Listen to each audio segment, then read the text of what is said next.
Okay, hi everybody. Today I would like to introduce you to a religion of reason, a religion for rational people. Now, this does not mean science, does not mean scientific materialism. It's going to be something that you've never really encountered before. So, of course, a religion is a really big thing, and it has a lot of facets, and generally a lot of things that you can go into. So, I'm just going to give you sort of a basic introduction here, and just a basic outline of what the plan going forward is. Yeah, okay. So, this religion, I'm going to introduce you to the idea of classical Illuminism, right? So what is Illuminism and what is it classically? It's the Pythagorean religion of reason, the Pythagorean religion based on mathematics. And in fact, you can discover quite a few fundamental truths about the nature of reality when you study the philosophy of mathematics, because of course mathematics, as it has been proven, is based or is the foundation of reality. I assume that you've watched my previous series on ontological mathematics. And so mathematics is in fact the basis of all existence. So what could be more religious than understanding the philosophy of mathematics? Where religion is dealing with the fundamental nature of reality, whether you have a soul, what your mind is, what consciousness is, why reality is the way that it is, why the universe exists, and what we're supposed to be doing here.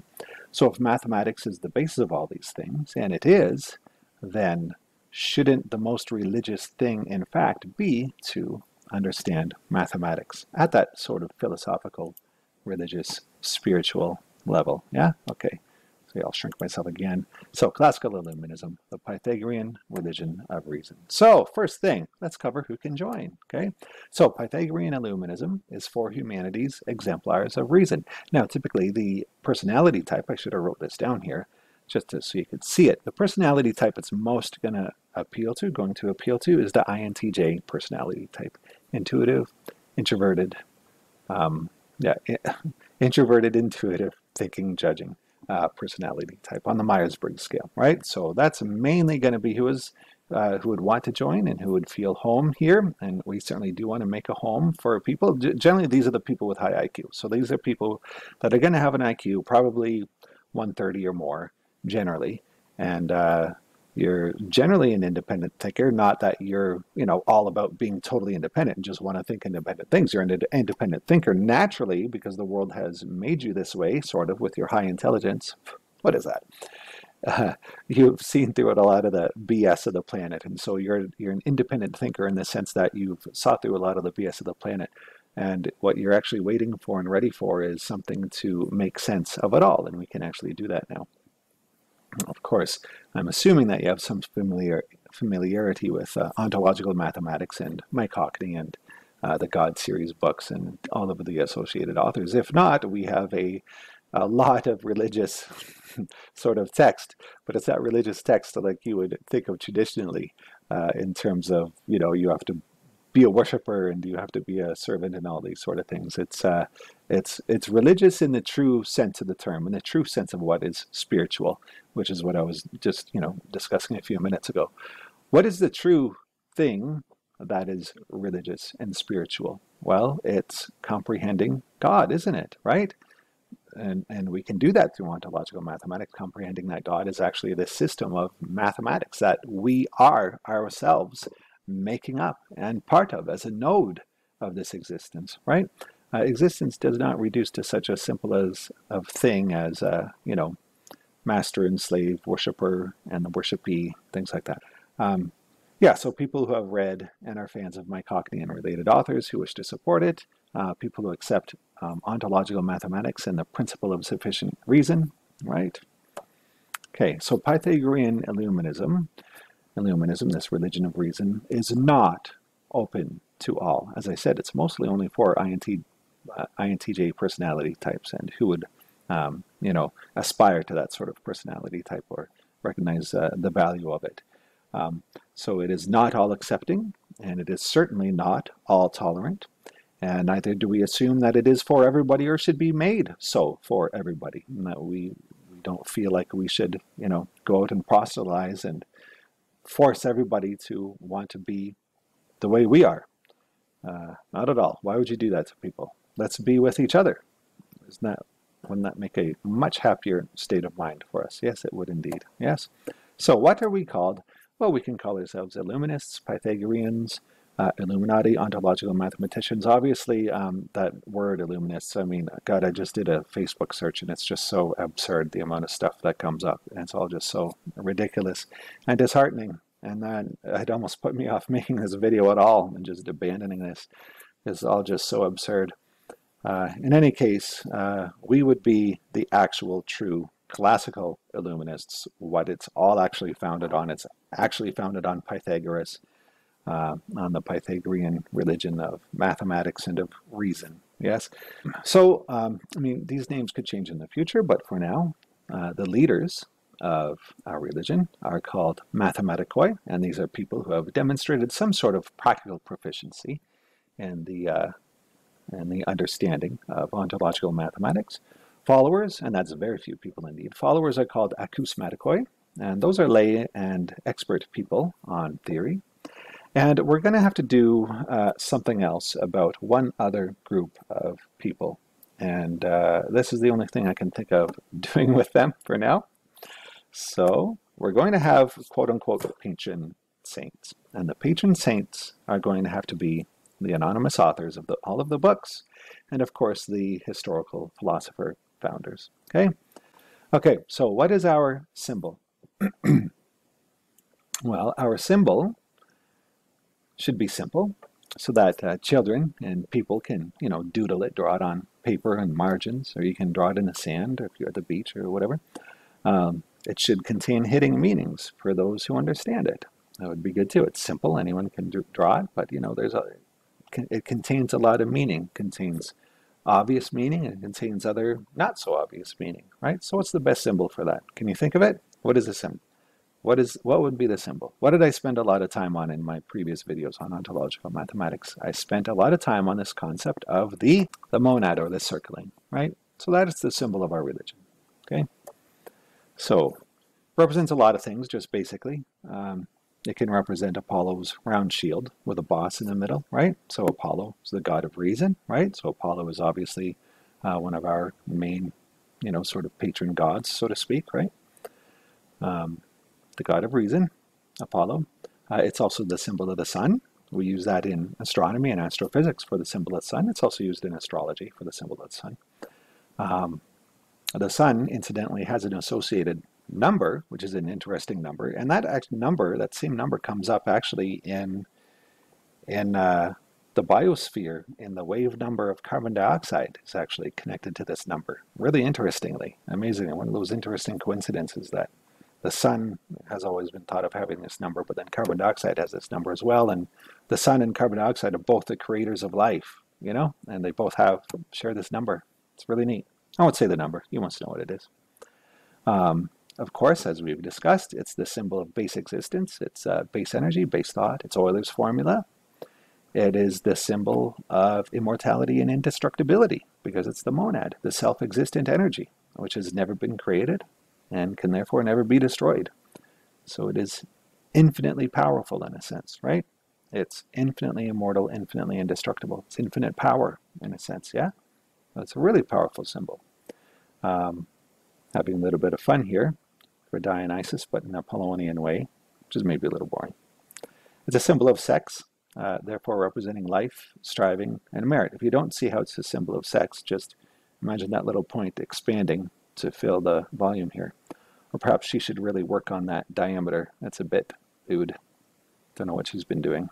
So yes, obviously sex, in the proper sense of the term on Earth, in the animal kingdom and whatnot, represents life, striving, merit, struggle, survival, right? Those are all positive, life-affirming things, right? So what is our referent?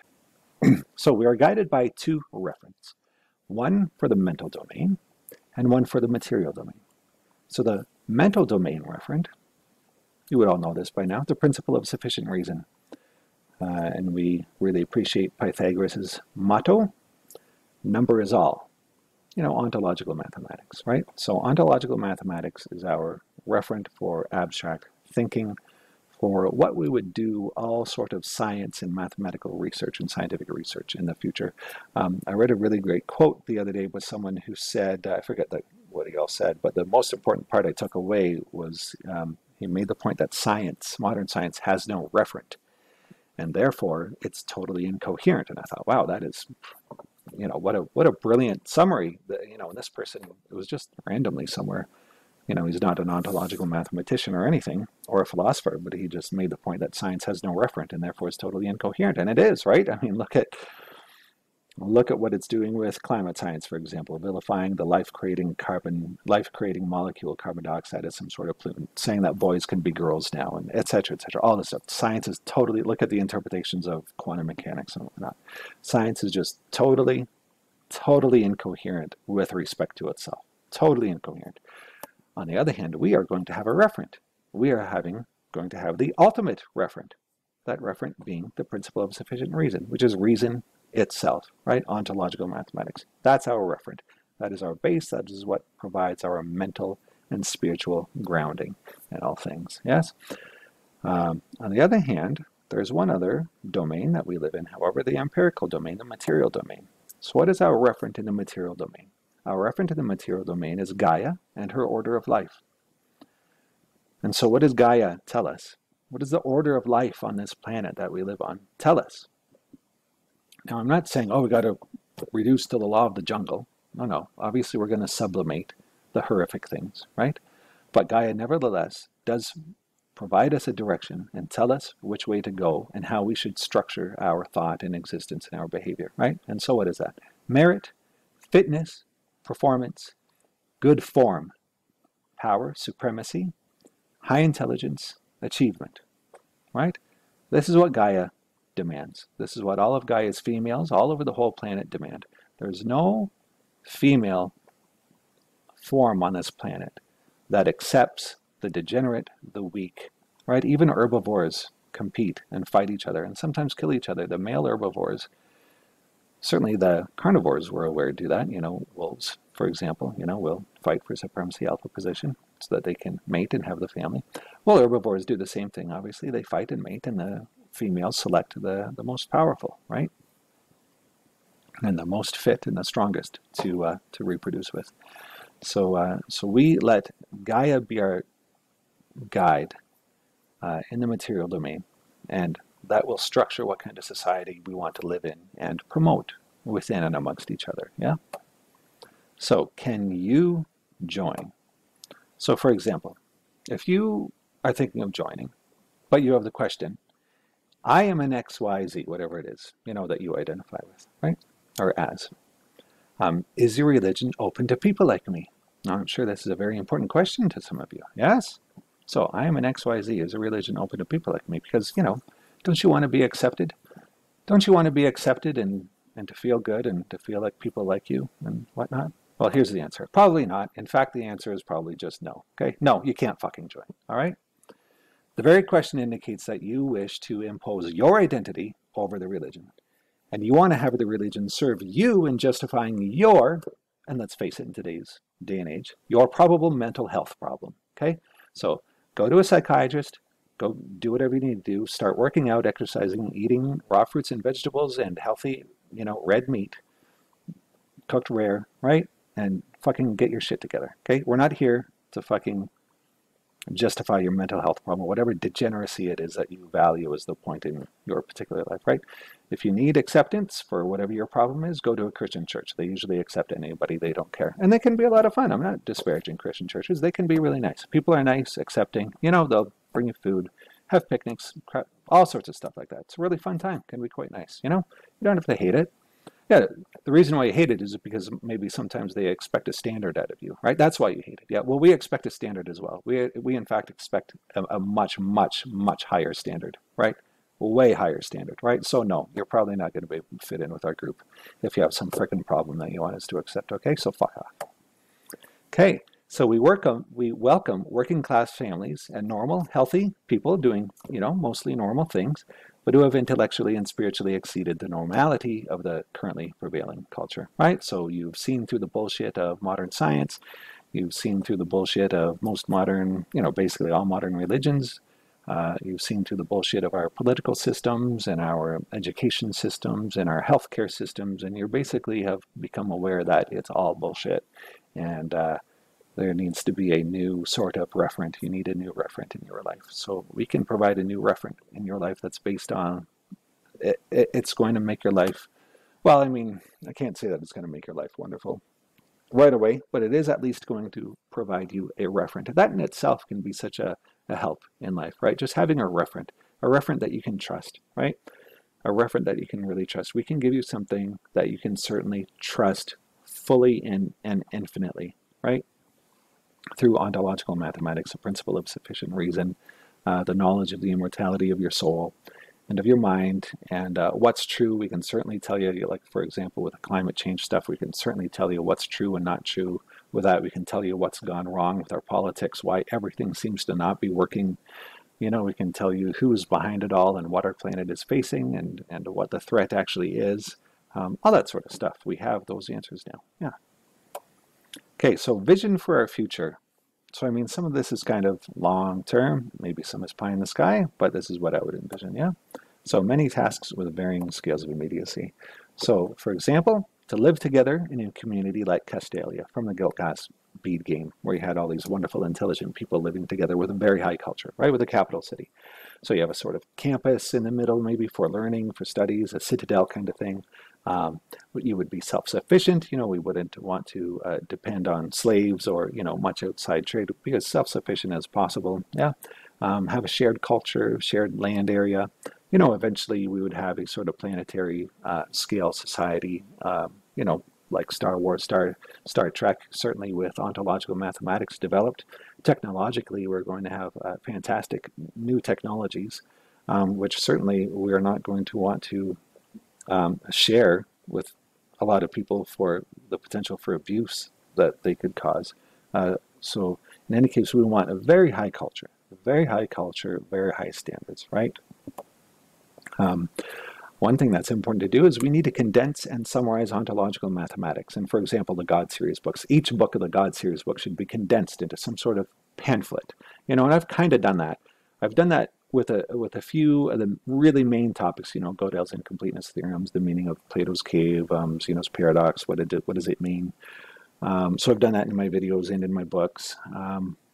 You know, reducing things to the concept of the circling, why does something exist rather than nothing? You know, we really should start condensing this and make this, for example, into some sort of curriculum, yeah? Starting with children, right? Something that we can teach children and structure a whole new sort of trivium and quadrivium, you know, like the old times teaching sort of a schedule. Something like that, right? It's going to guide tutelage in arithmetic, reading and writing, and all that sort of stuff based on ontological mathematics, yeah? So this is a big to-do, so we are going to have to redevelop modern physics with ontological mathematics. So we're going to have to completely recast relativity theory and quantum mechanics and redevelop all of that. It's going to be a big task. So yeah, I mean, should we completely deconstruct the prevailing paradigms? Maybe. Yeah, I mean, that's informative. So it is good to deconstruct the prevailing paradigms, but, you know, and that can take a while. And then after that, we will then rebuild a modern physics based on ontological mathematics. And that is where you're going to get into. So that's where the epiphanies for, oh, I can engineer this are going to start coming in. And just so you know, for anyone who's listening, I know people. I have people that can do that. I know some people that follow me on my blog, and they are the type of engineer that they just need to be shown how to do it. You know, they might be, you know, nominal materialists, you might call them, but they're otherwise extremely intelligent people and they can run with it and do a lot with it, you know. Now that's a nice idea. We should create hymn books, you know, with lovely music for shared spiritual activity. You know, I go to church sometimes just because my wife is religious, Mormon. Not that I am, I'm not at all. You know, I don't mind going. The people are fairly nice. You know, obviously I don't agree with what they're saying most of the time, although sometimes there's interesting things that they say. But in any case, the hymns are quite nice. It's nice singing them together. It's nice to hear them. You know, it can be classy and it can be refined and it can be, you know, sort of part of high culture. But our hymns will be about merit, about the affirmation of life. You know, most church hymns are about the Savior and how he saved us and how you need to worship that and all that, right? So it's just, the whole, be an obedient slave message, right? Almost every hymn is like be an obedient slave, right? Anyway, so we're going to have hymns. We should have hymns like any good musicians out there? Can anybody create quasi-classical music that's just beautiful music to sing? Music is beautiful to sing. It's lovely to sing it together, And it's like, oh, well, it has to be, heavy metal, dark heavy metal, crazy headbanging. It's like, no, most people don't want to do that. Most people actually really like beautiful, uplifting music, except ours isn't going to be about how you're a slave and you need to worship. Ours is going to be about merit and affirming life and discovering your power and the beauty of earth and the beauty of, Gaia's creation here. One thing we should do too is we should bring back the Greco-Roman and Northern European pagan holidays. They have such lovely holidays, and the temples. Their temples were so cool, like temples for Apollo and temples for all these different sort of, mental, psychological concepts. Really, the psychological archetypes is really what their temples do, right? They're just named things, they're given form, right? Mythology, rites of passage. Now, just to be clear, this has nothing, Greco-Roman and Northern European pagan traditions, holidays, philosophies, nothing to do with the repulsive, disgusting, fecal and genital and sex-obsessed emo magic freaks and Crowley Levian losers and all those frickin' retards. Okay, all those fucking moronic retards and all the stupid shit, the profane kisses and all the retarded stuff that they do. No, nothing to do with that. Nothing. That's all. I don't know I know where it comes from. It doesn't come from Earth. It has nothing to do with frickin' planet Earth. It's some frickin' psychotic retards that have come here to just make this place retarded, more retarded. So no, those people can fuck off and get lost. So think more like the Arthurian romances, the ideal of men and women, the ideal masculine, the ideal feminine. Oh yes, how lovely is that, right? Honoring the sun, celebrating beauty, protecting children, right? True self-love and self-advocacy. For example, you never see in nature, with Gaia, Mother Nature being the guide. There are no animals in nature that mate with children before they're sexually mature. That does not happen in nature, right?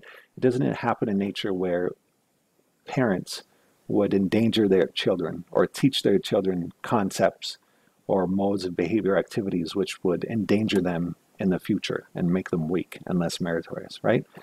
So a lot of this bullshit we have happening in today's world, simply it doesn't exist in nature, and it's anti-natural, and in fact it doesn't even come from Earth. It has nothing to do with Earth. It's here to destroy Earth, right? So honoring nature, and yeah, sure, of course. No, it's not going to be just like in the Christian sense where everything is positive and wonderful and you suppress and forget about having your shadow mind and your dark impulses. No, we are absolutely going to address those, but we're going to sublimate them. It's going to be done in a rational way. No, it's not going to be like these Crowley losers and their profane kisses and their shit eating and all their fucking retarded bullshit. God, what a bunch of fucking morons. No, it's going to be normal, healthy, and refined and classy and high culture, right?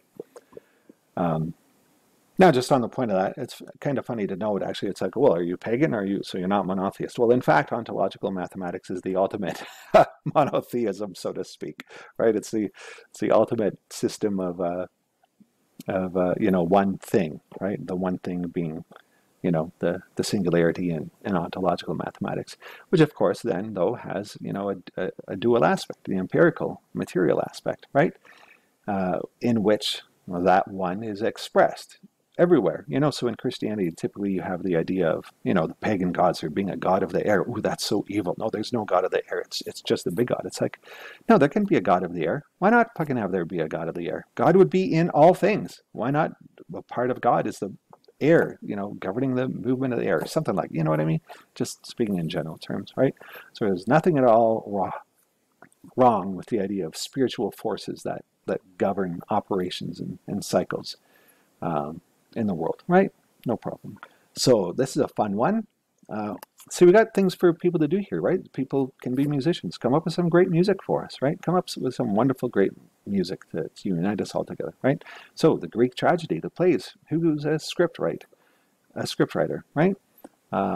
Let's recreate and develop the art of the Greek tragedy. And of course, those were all very mentally healthy. Those helped with that sublimation process of the dark aspects of the mind, so-called dark aspects, just the sort of shadow mind aspects. And then they were life affirming at the same time, right? So sublimating and life affirming, right? So let's redevelop those and see how wonderful those would be. What can we come up with? What can we recreate? And we'll live surrounded by beauty and goodness, not like this stupid, disgusting world where it's all just, box stores and shopping malls. Oh God, right? Concrete and roads and technology, so, I don't mean that we'll commission some beautiful marble statues and then that means we're cultured.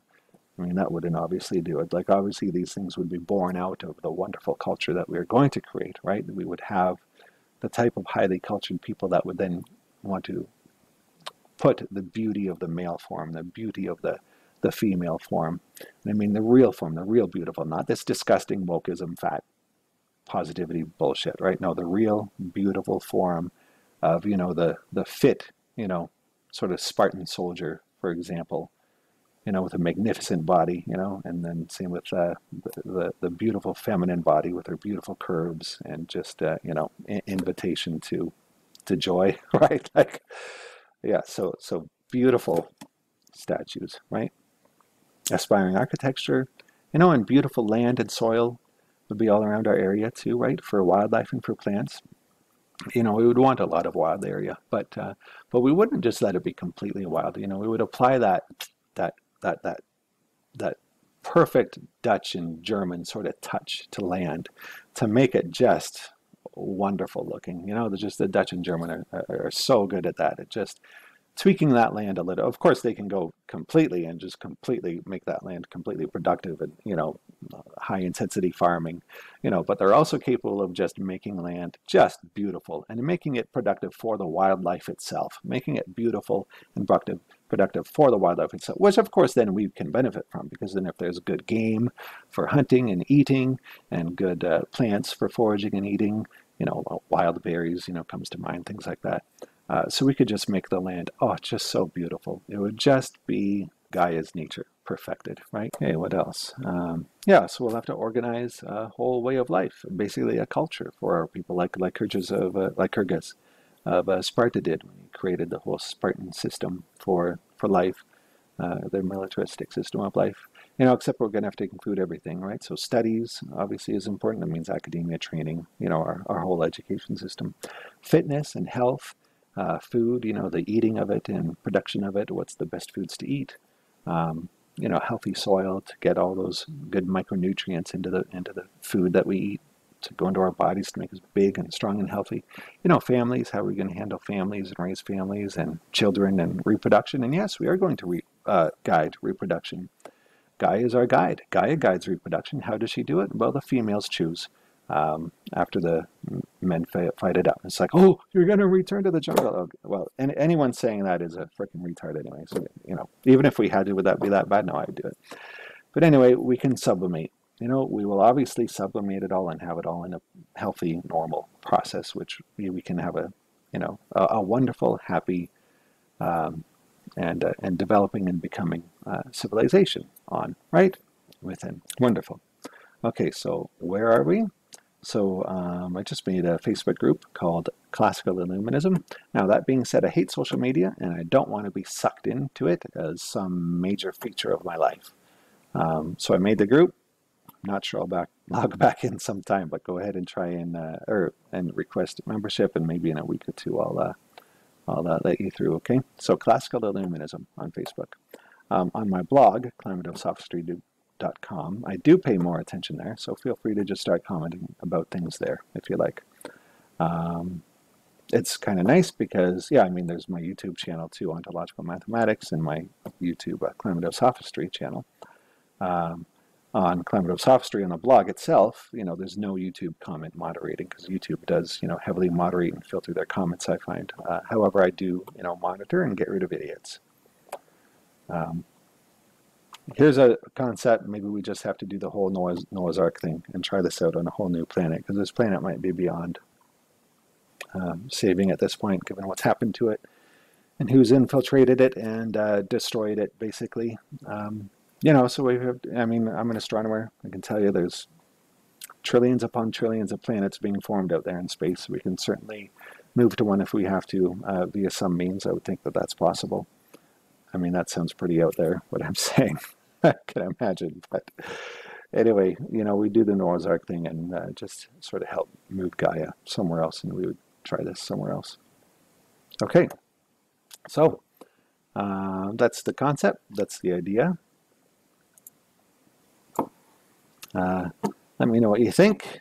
And yeah, I guess I'll just talk to you next time. Bye.